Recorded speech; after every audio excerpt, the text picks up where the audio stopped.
I'm McKinney Smith. After going through a divorce, my sister passing away, experiencing narcissistic abuse, and some significant health scares, I realized through sharing my story that I wasn't alone in my suffering. Suffering, subjective distress generated by the experience of being out of balance. In a deep dive to holistically heal mind, body, and soul is where I discovered peace, clarity, and connection. It is impossible to be truly wise without some real-life hardship, and we cannot develop post-traumatic wisdom without making it through, and most importantly, through it together. Social connection builds resilience, and resilience helps create post-traumatic wisdom, and that wisdom leads to hope. Hope for you and others witnessing and participating in your healing, and hope for your community.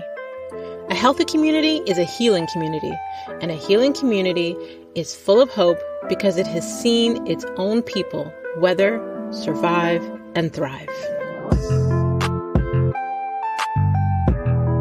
Thank you for joining us on the Heal Her podcast, HEAL. Honor, elevate, and love her podcast, formerly known as the Walk in My Stilettos podcast, the top 1.5% most popular show globally, where we have conversations with extraordinary women on their journey toward wholeness and harmony. And since you're already here, you may as well subscribe. As a certified mindset coach guiding women towards peace, clarity, and connection within, supporting the direction of the system toward wholeness, my goal here is to help you thrive.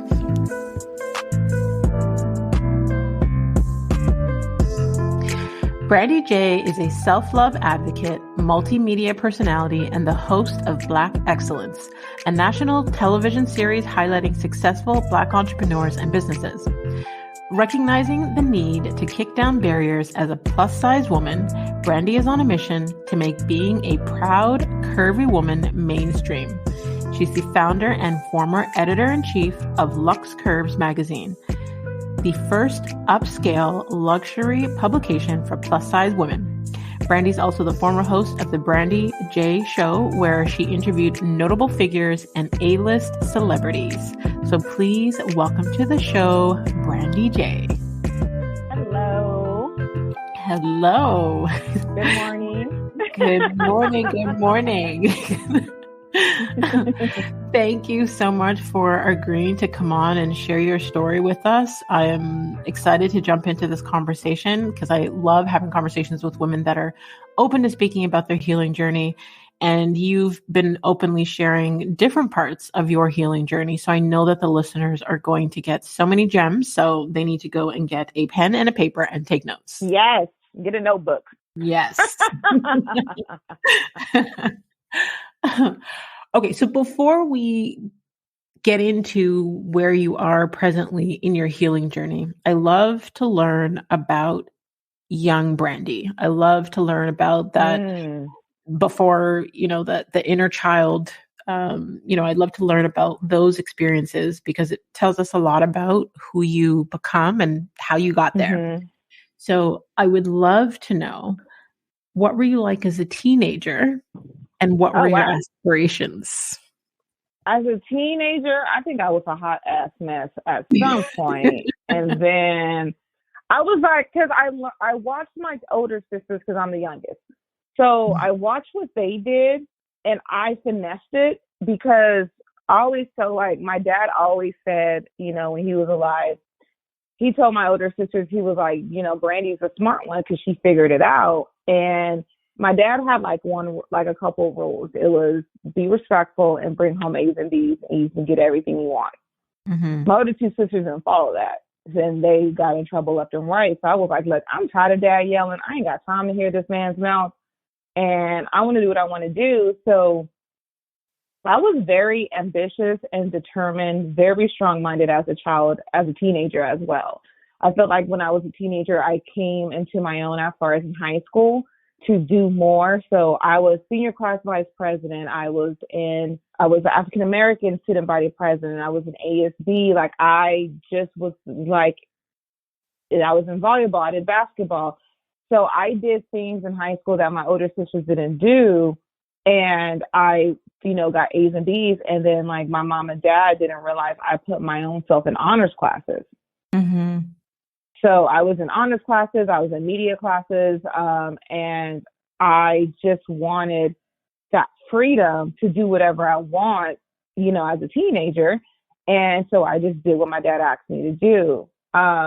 Very outgoing, very outspoken. I had an attitude. I think we all had attitudes as teenagers. It is what it is. Mm-hmm. But and I had a great time. Like I always tell, I've always told, my children, I had a great, junior and 12th grade was like my best years. I feel like for me, just being a typical kid. Yes, I had a fake ID, so we would sneak over to TJ, go to the clubs. I mean, it is what it is. You live in San Diego, you're 20 minutes away from Mexico, you're going to have a fake ID.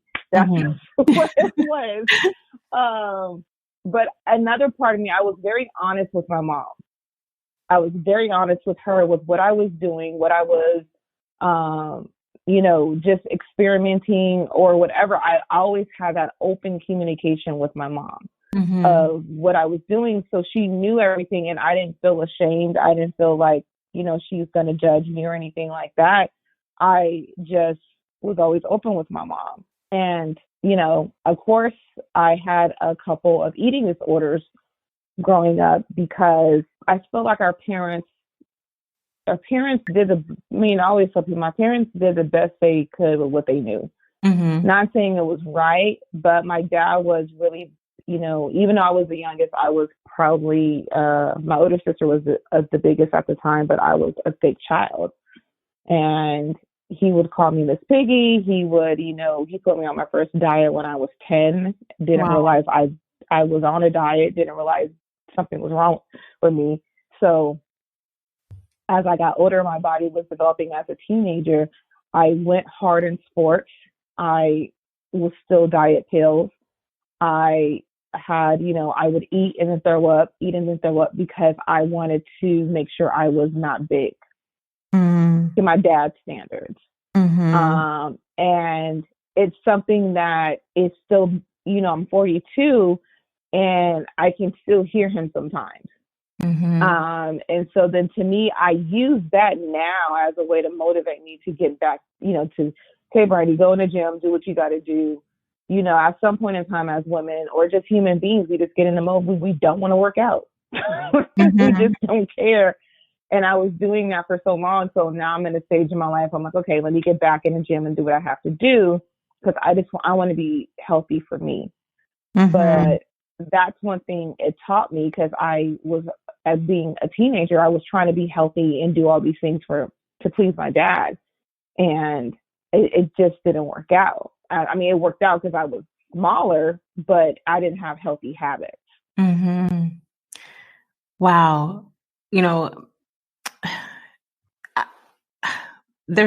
First of all, I'm sorry you had to go through those experiences, especially as a child, our impressionable years where we're like these sponges and we basically are absorbing everything around us that the world is telling us, whether we absorb that, we are good enough or not good enough or whatever message is being told to us from we were young. Like you said, it still plays in your mind.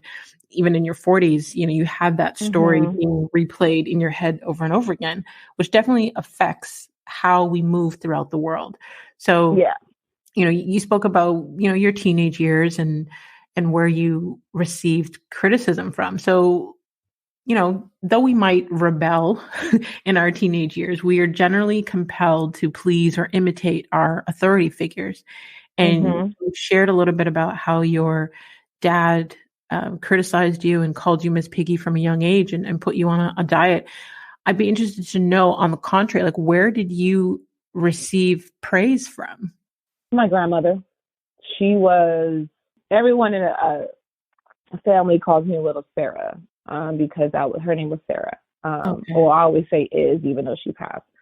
And I look like her, I act like her. So out of all her grandkids, you have one that is your spitting image.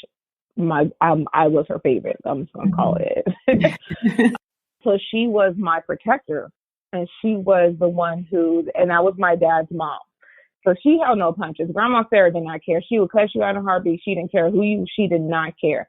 And she cussed out my dad plenty of times for saying things to me or things like that when she found out or she heard.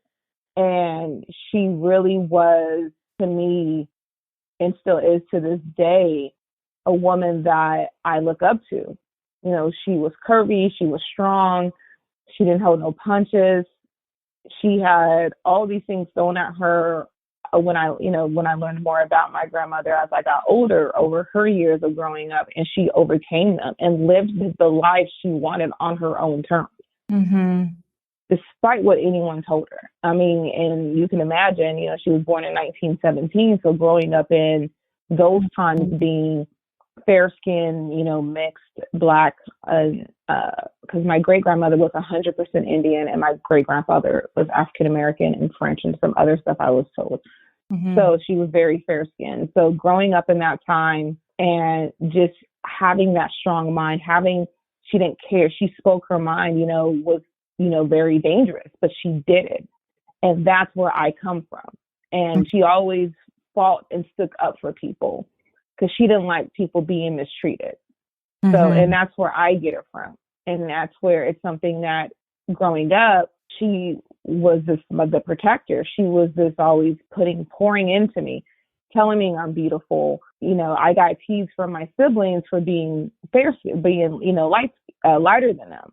And they would tell me, oh, dad is not your real dad. The milkman's your dad. And like all these things as a child that you, even though they think it's funny, but then you start to question it because you're like, wait a minute, I don't look like them. And my grandmother, she heard it one time. I said, I can't believe she said this when I got older.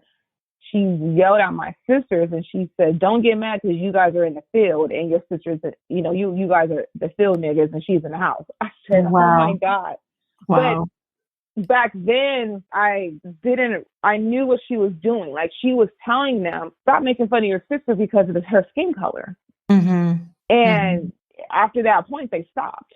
But she was always defending me or protecting me and pouring into me and telling me I'm beautiful, telling me, you know, love your body, baby. Doesn't matter. Like, it's okay. Like, yeah, you have a thick body. Like, she was like, you're thick.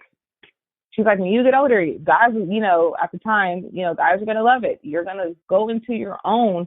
And now you get to the point where I'm 42 and you see women trying to pay for big butts, paying for big butts, paying for thick hips and all this other stuff that comes naturally to me. But she was and still is like the person I look up to. Wow. You know, it's beautiful to be able to have a protector like that in your life. Cause I'm listening to your story and, you know, it's one thing when someone's growing up as a child and they have to go to school and they're bullied outside of the home. But, you know, when your siblings or your parents or your caregivers are making you question who you are as a child inside the house, when you feel like you need that protection inside the house, you had your grandmother who stood up for you, who was that voice for you, who was that example for you of strength. Yeah. Wow. She was, you know, she passed when I was 21. So I don't know. It's something that I felt like when she passed, she knew her work was done.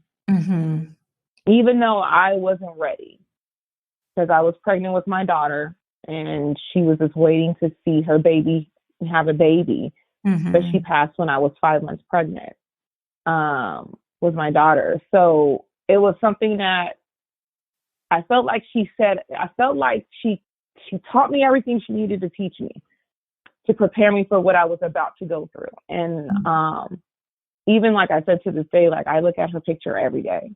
And she is someone that, you know, you say anything bad about my grandma, I'm going to knock the shit out of you. I don't say nothing bad about my grandma Sarah. That is my heart and everything.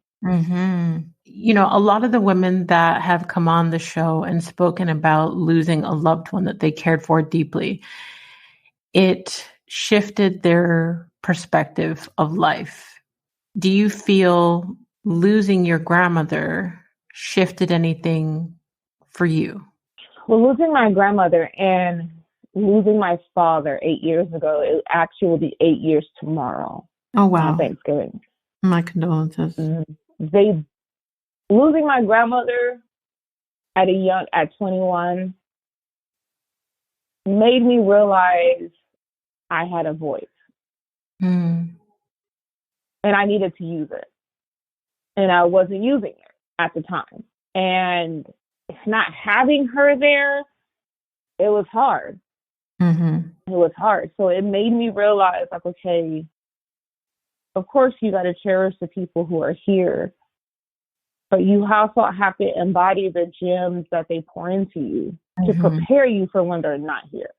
Absolutely. When my father passed 8 years ago, I always tell people, when you are a child, doesn't matter how old you are, you lose a parent, you feel like a part of you is gone. And I tell people, despite what my dad did, he was still my dad. He was a provider. We never went without. He did, he protected us. No matter where he was, in and out of prison, no matter what, he was a dad. He never stopped being a dad. He didn't believe in men not taking care of their kids. Like, he instilled a lot into me. And even though some people would say, well, he did this and he did that, I said, well, yeah. But at some point in time as an adult, and if you're healing, you have to understand he did what he knew. Especially in our communities, in the Black community, a lot of our parents weren't taught how to do certain things. Right. So to other races, it looks terrible, but they weren't taught certain things, and they did the best they could with what they had and with the knowledge that they knew. And I feel like a lot of us sometimes just hold that grudge towards our parents.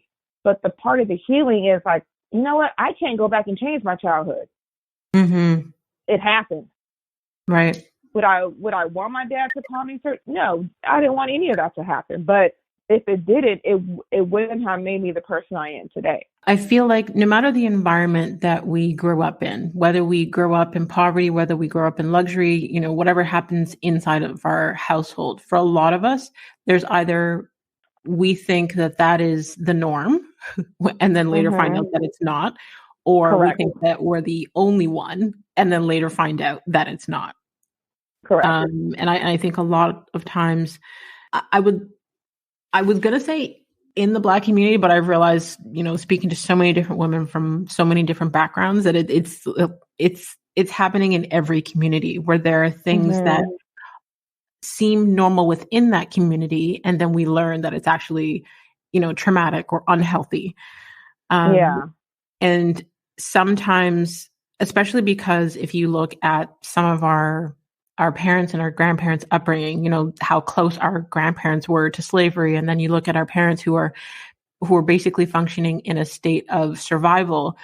Oftentimes, a lot of the things and their behaviors were their trauma responses. And it wasn't necessarily that they didn't have good intentions. The outcome may not have been great, but their intention may not have been to harm. But in that time, they were doing what they thought was best with the information that they had.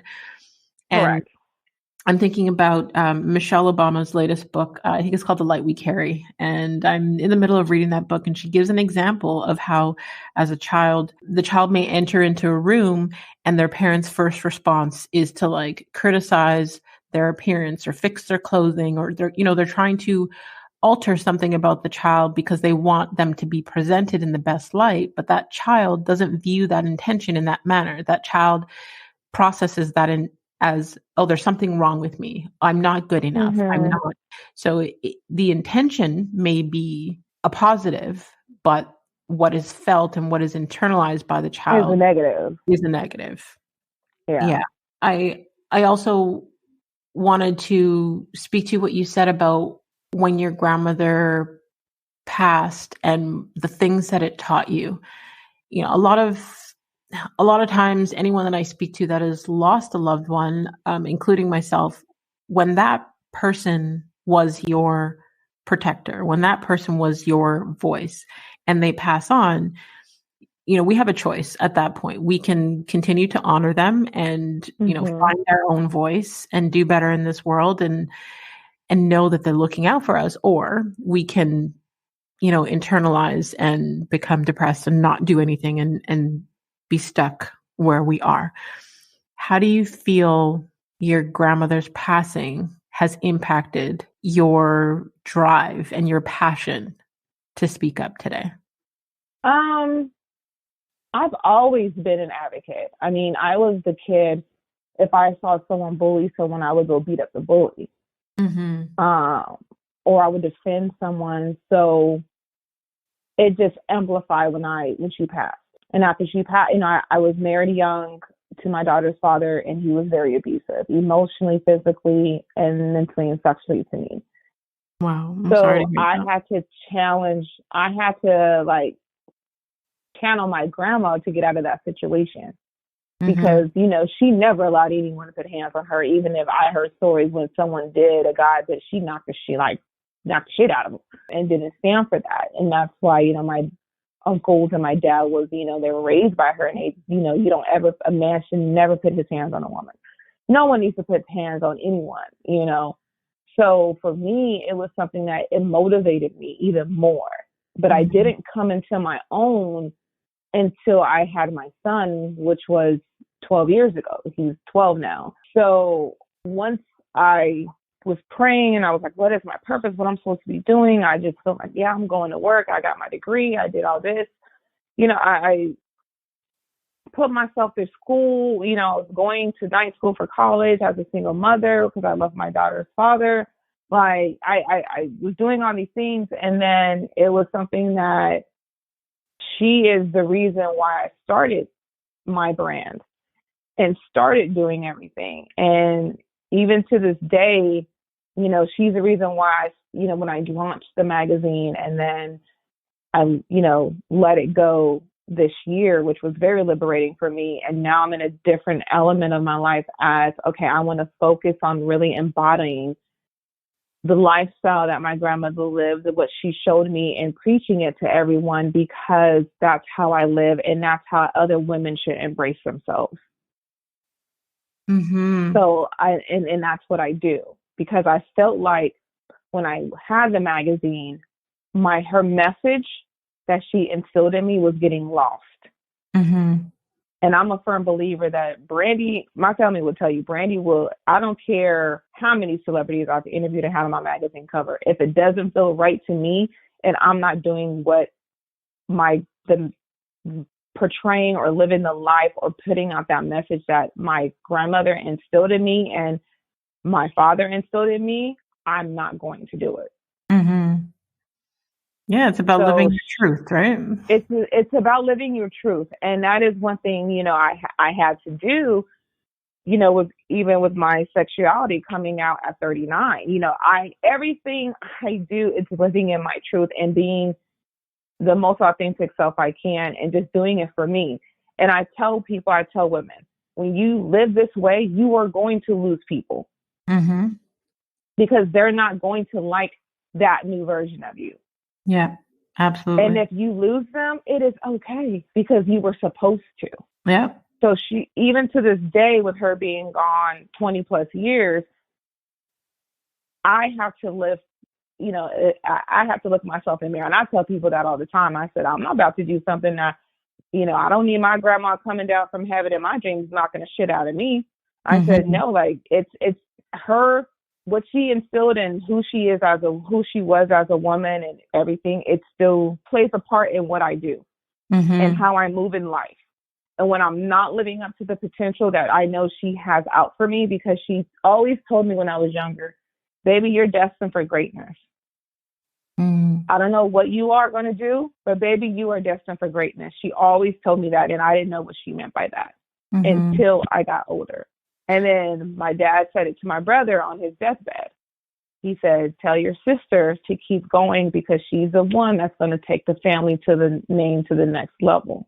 Wow. And my brother didn't tell me this until after my dad passed. So it's something that they saw something in me that I didn't see in myself.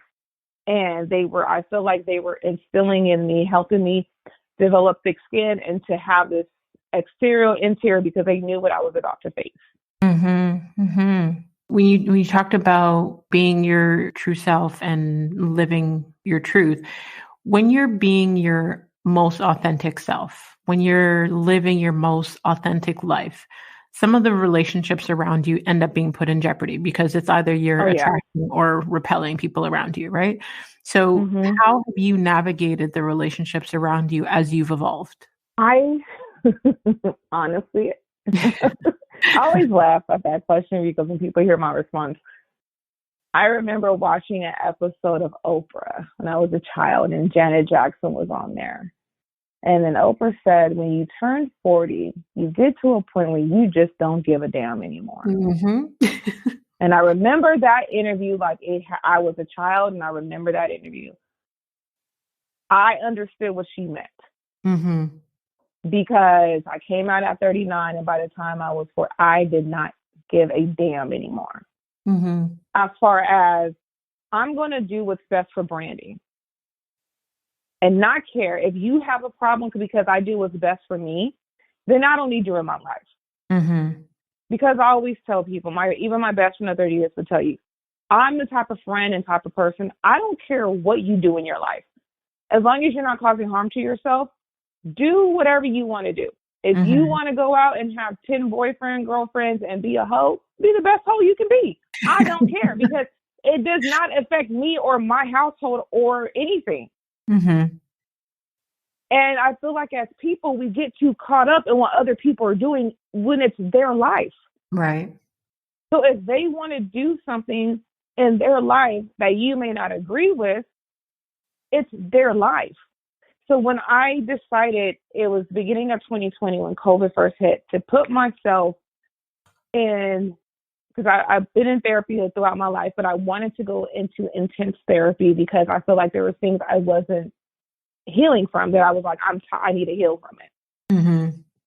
So once I started my healing journey and really started seeing things differently and using those tools that I was being, my therapist was giving me, a lot of people, including family and friends, could not deal with the change. And I did not care because I was happy. And that's all that matters to me.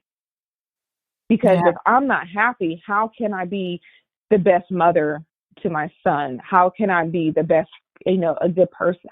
If I'm not happy, I'm not going to be the best version of myself. Right. One relationship that has suffered and that still suffers to this day is the relationship with my daughter. She's 21 now. We do not have a good relationship because I had, you get to the point where I'm not going to be the villain in your story anymore. And I told her that. I said, we've been to therapy. I have apologized for certain things that I even should not have apologized for. And you continue to blame me for certain things, and I'm not going to be your villain no more. So since in your eyes, you think I'm this terrible mother, you grew up in the best neighborhoods, you lived in big houses, you went to the best schools in San Diego, you went to Disneyland like every other week, you were, even though your father was not in your life, I got remarried, you had a two-parent household, family traditions, all this. And I did let her know, and I said, just because your stepfather wasn't emotionally available, he was there and he was available in other areas. You were not abused. You were not violated in any way. But in your eyes, you want to be the victim. I'm not going to do this anymore because I've been doing it. And when I went through my healing process and I put my foot down on a lot of things, it affected our relationship, even affected me and my mom's relationship. Because when you start to evolve and heal and elevate, people want you to still be that old version of yourself. Right. I wasn't her anymore, and I'm not her anymore. So me and my mom, we started to rebuild our relationship, but now it's at a point that I'm not going to play. I'm not going to make myself get all upset or things like that anymore. Like, do whatever you want to do. And that's how I feel with my daughter. You want to be 21 and not live to your best potential right now? That is you. It's not affecting my life. it's going to affect your life. So, and that's what I tell people, when you evolve and heal and elevate, you can't feel bad about it, and understand people are not going to understand. Some people are going to love it. They're going to be like, yes, girl. They're going to motivate you. And the ones who don't, they just don't. Right. And I think because we all evolve at different paces, we all have to be ready for the journey, to be able to go deep into it. But when you're going deep into your healing journey and you start to, in other people's eyes, change, or you're not who you used to be, people who are not ready for their own healing, for their own vulnerability, for their own accountability will project and point fingers. Correct. And at the end of the day, every experience is co-created. I've had my fair share of toxic relationships or family issues.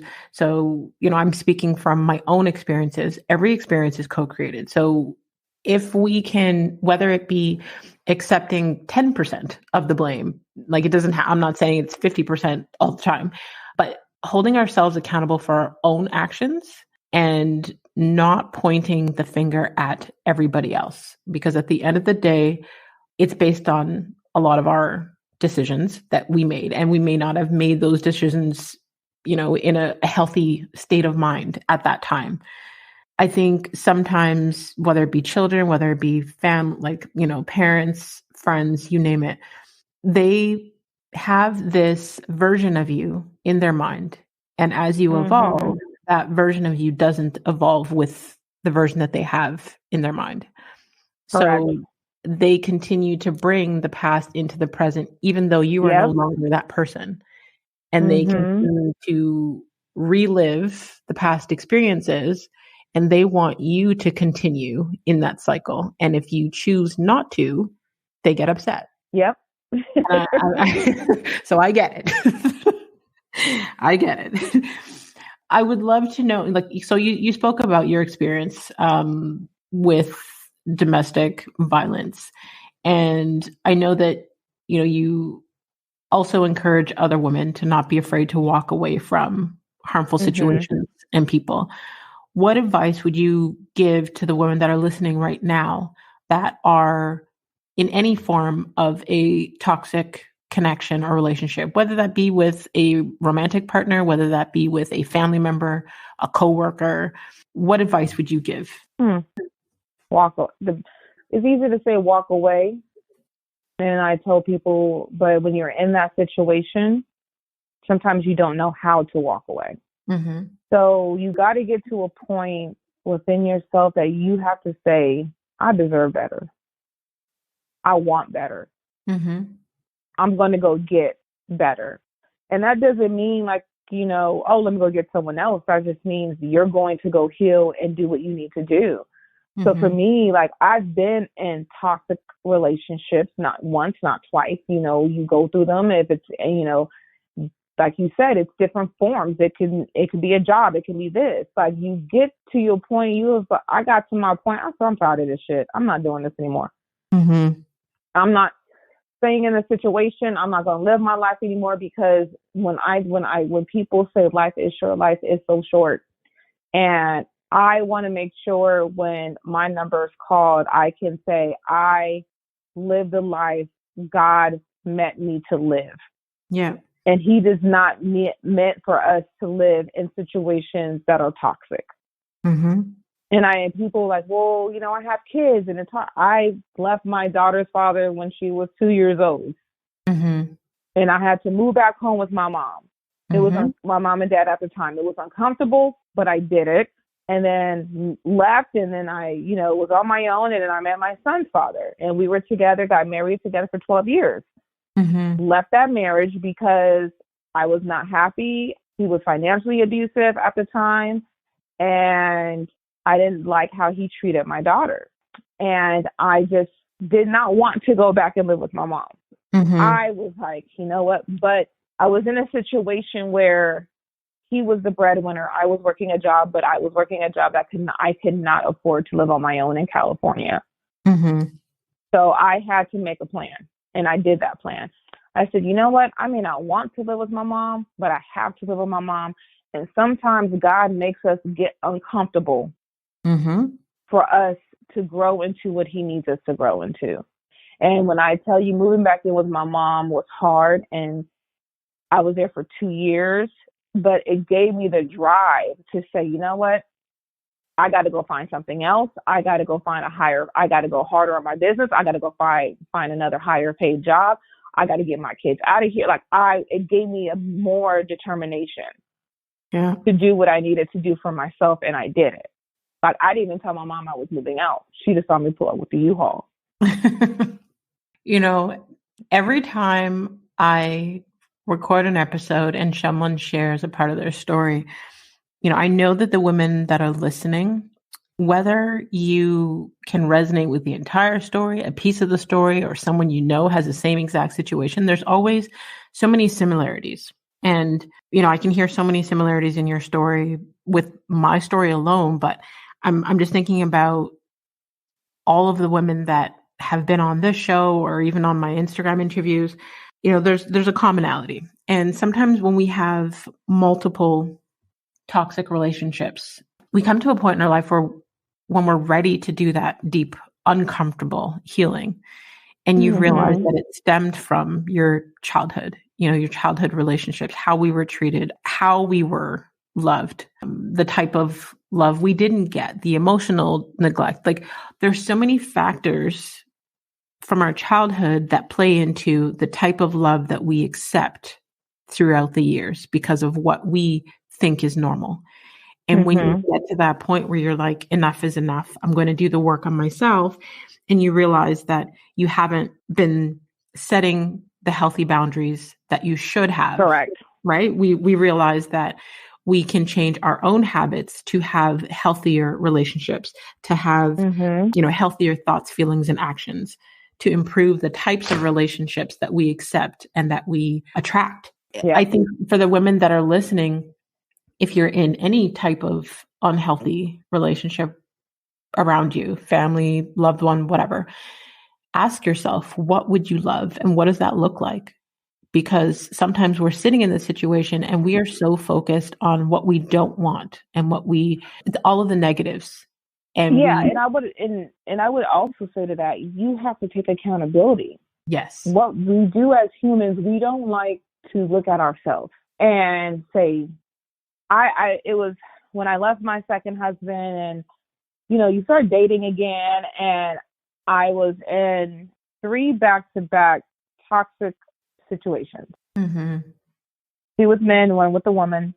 When I first came out, she was the first woman I was with, so she was very toxic. I had to, at that point is when I said, okay, Brandee, the common denominator is you. So what are you putting out in the universe to attract these type of people? Because I can sit here and blame them all day. But at the end of the day, I'm the one who's saying, yes, let's continue this conversation. Yes, let's talk. Yes, let's continue to see if we want to be together. All that stupid stuff. So when I ended the relationship with my first girlfriend, I said, okay, I'm not doing this shit again. I'm not doing it. What is it that I'm doing, that I'm putting out there, that's attracting these types of people? So, and my therapist was like, well, Brandee, a lot of people don't even come into therapy and say that. Right. I said, well, I can't put the blame. I can blame them all day. But like I said, I'm the common denominator. So what am I putting out there? And as women, as human beings, as men, whatever you identify, you have to take accountability and look at you. Yeah. So then I had to look at me and say, some things that I thought were healed were not healed. Right. So let me go back and do the work, and let me set those healthy boundaries. Nope, I'm not dealing with that. Nope. And be okay with it. So we have to first look at ourselves and take accountability and say, okay, what am I putting out there? What trauma am I not healing from that I see that's fulfilling that void that I'm dealing with these toxic people? And I had to have that conversation with myself. And I had to be like, I don't want this anymore. So when I tell you, when I started the journey and I let go of certain things, I even stopped dealing with business partners who were toxic. Like, you have to, when I cleaned house, I cleaned house. Mm-hmm. And did not care about how I didn't care. Mm-hmm. People were like, oh no, you got to still work with that person. You guys work good together, but it's toxic. And I see toxic traits in that person that I don't want in my life. And I don't care how good we work together. I need to sleep at night. Yeah. Your mental health is more important than a dollar My sign. mental health and my peace is more important. Yeah. And my mom will tell people, though, Brandee is quick to cut you off and not care. Yeah, because my mental health and my peace is more important. Right. I think, your therapist is right, where a lot of people don't turn inward first, right? Yeah. Like we spoke about before, it's easy to project and to blame and play the victim, but it's not as common for people to turn inwards. And I get it, because I'm totally that person where even if I have a disagreement with someone or something rubs me the wrong way, my first instinct is to turn inward and say, okay, what did I do? What could I have done differently? And assess inward before turning anything outward. Correct. I think a huge part of why I even pivoted the direction of this show is, a lot of our relationships, all of our relationships, are really a reflection of how we deal with ourselves. And wanting to create a space for a woman to honor, elevate, and love herself is, I guess, what I feel is my contribution to helping heal as a community. Correct. Okay, so before we go to the final segment of the show, I want you to tell people where they can stay connected with you to learn more from you and about you. I have Instagram. I have 2 Instagrams. One is Brandee J Curvy, and that's curvy with a K. And then my lifestyle brand, Luxe Lifestyle, it's Lux_lifestyles. So you can stay connected with me there. Type in Brandee J. Always remember it's 2 E's at the end. And you'll be able to connect with me and find me. I share insight into my personal life. You'll see, things I'm doing.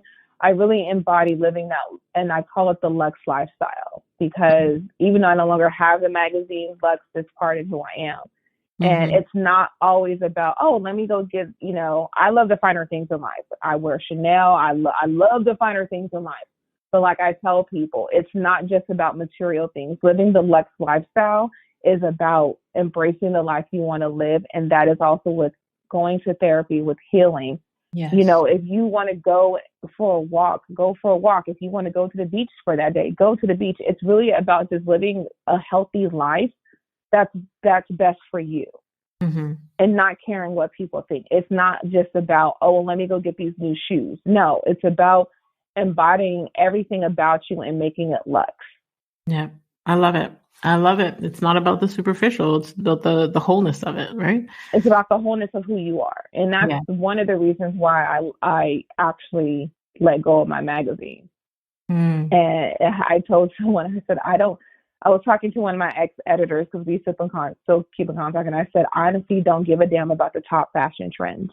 I don't care about beauty products that people should be wearing. I care about their mental health and their ability to live the life that they want to live. And the magazine was not serving that purpose anymore. I love that. And that's my purpose. And that's why I was like, I'm letting it go. And I did not care what anyone had to say. I love that because of your core values and your priorities, you realize that, what you were putting out there no longer resonated with that, and you were okay with letting it go. I think oftentimes people associate, letting something go with quitting. And it doesn't mean that you're quitting. It just means that thing just isn't for you anymore. You've evolved. There's nothing wrong with that. Yeah. I love that. Love that. I recently joined a board for a new magazine that just launched maybe a week or so ago, actually. It's called Defy Magazine. And it was because it was a former journalist who got tired of being part of magazines that were all run by men, telling women what lipstick to wear, what size they should be. Like, Yeah. So the magazine is about addressing misogyny, and it's about the mental health of women and the wholeness of women, and not the superficial. Mm-hmm. Wow. That's amazing. Well, if you guys need an article from me, let me know. Yes, I'll definitely connect you with the editor-in-chief there. Yeah, it's just something that, I mean, I had top celebrities on my cover, but I tell people, I said, I don't care. Mm-hmm. I said, what are these celebrities doing for our communities? Mm-hmm. What are they feeding into me sitting down and interviewing them? What am I going to learn? Mm-hmm. And I feel like even to this day, I tell people my best interview was with Tori Hart. It was an interview that it was just two Black women coming together who were going through things differently, going through the same thing with, I was divorcing my husband, she was still doing, so you have two Black women who are going through the same thing, but mine is obviously more smaller because I'm not in a limelight like that. You are. Mm-hmm. So we came together and connected. Okay, how do we properly co-parent with these men? Because we have children. Mm-hmm. And it was two homegirls having a conversation. And I tell people that was my best interview. I always would say, because it was just two women coming together, dealing with the same thing, navigating through life, and say, okay, what can I do to be a better co-parent with him? And what can she do? And just giving each other advice on what things that work for us. Mm-hmm. That to me is pouring into our people, pouring into the world, because you see so many times in our Black community, you leave someone, you get a divorce, they can't properly co-parent. Mm-hmm. It's the baby mama. No, I don't believe in stuff like that. And that is one thing I even told my ex-husband. I said, because my first ex-husband was very toxic. So his whole thing was, well, since you're not here with me anymore, I'm not going to be a part of our daughter's life, and that's going to affect you. No, it's not going to affect me. It's going to affect her. Mm-hmm. Mm-hmm. So it was too much, and I told my son's father, I'm not going through that anymore. So when we divorced, I said, look, at one point in time, you loved me and I loved you, and we had this beautiful boy together. Let's go through this divorce with love. Mm-hmm. Not for the love of each other, but for the love of our son. Yeah. So when it came down to custody, when it came down to certain things, and he was trying to I want full custody, and no one's going to give you full custody. I'm a good mother. No one's going to take my son away from me because you are in your feelings. Mm-hmm. And even they even said that, remove your feelings. Yeah. She's a good mother. And I said, look, you're a good father. I'm not trying to take that away from you. 50-50. Okay. What days do you want? Even to the point where my stepdaughter, she is 22, and when we were together, when I was with her father, her parents were always at it. It was just too much. I have to get involved. And she told me, she was like, wow, Mom, I wished my mom and dad were like how you and dad are handling it when it comes to my brother. Mm-hmm. I said, well, baby, it's about putting his needs first and removing your ego. Right. Exactly. His dad can call me, hey, Brandee, it could be my day. Hey, I want to take Quentin on Wednesday to SeaWorld, whatever. I know that's your day. Am I going to be upset? No. Okay, take him. I'll just get an extra day when you drop him off. All right, cool. Have fun. Hey, can you give me a churro? Can you get that's the type of relationship we have. Even when he took him to Disneyland and he was like, I want to stay an extra day. I was like, stay an extra day. I'll just tack it on. But hey, can you make sure you bring me back a Christmas ornament from Disneyland? Because I love Disney. He's like, yeah, not a problem. That is, but it took us years. It took us time to get here after the hurt and everything. But I always said when I left, let's do this with love. And I kept saying it. We're doing it with love. We're doing it with love, despite certain things. Not saying it was all perfect. He still had to get cussed out a couple of times for just doing stupid stuff that men do, but it's all about our son. And when you heal, when you go through things, it's all about just putting that positive stuff out there and helping our community and helping our people see things and do things differently. Absolutely. Me arguing with my son's father is only going to affect my son. I agree with you 1,000%. 1,000%. Yeah. We could have a whole another podcast episode on that conversation because I'm the same way with my daughter's father. But yeah, we'll save that for a part 2 one day. I will have all of the details for people to connect with you in the details section of the episode so they don't have to search too far. But for the final segment of the show, it's kind of like a rapid fire. Sometimes it's not so rapid because I ask you to unpack and I don't like rules. So can you let me know when you're ready and we'll jump into those. All right, we're ready. All right. Okay. What would you say is your superpower? Ooh, my power to not give a damn. Love it. Okay. What's the worst advice you've ever received? My mother told me when I was with my my daughter's father, oh, just stay with him so you can have a husband. And when he was physically, when he was abusing me in every way. That was the worst advice. Oh, goodness. Okay. What is the best advice you've ever received? The best advice I ever received was from my grandmother when she said, who gives a damn what people do? Who gives a damn what people say? If people don't want to deal with you, they don't like you, fuck them and live your life. Okay. And that is what she told me when I was 15. That is how my grandmother talked to me. Good old Grandma Sarah. She was about the truth. She was about the truth. Okay. When and where are you the happiest? Oh, that's Disneyland. Disneyland's my happy place. I'm also happy in the kitchen when I'm cooking for my girlfriend. I don't like to call her girlfriend. I just feel like that sounds so immature. My partner and our kids. Okay. My grandmother says you show love through your food. And I love to show love through my food. Love it. Okay. What is something other people value, but you don't? Material things. Okay. And last but not least, what do you wish women would do more of? Live in their truth. Wow. Despite how they may look. Because when we live in our truth, a lot of women are afraid for what comes with it. And I was afraid when I lived in my truth and came out at 39. I was like, I'm going to be a 39 lesbian. How the hell am I going to navigate through this shit? But I had to live in my truth. And it was scary. Even when I left my son's father, the last thing he said to me for like, you would never make it without me.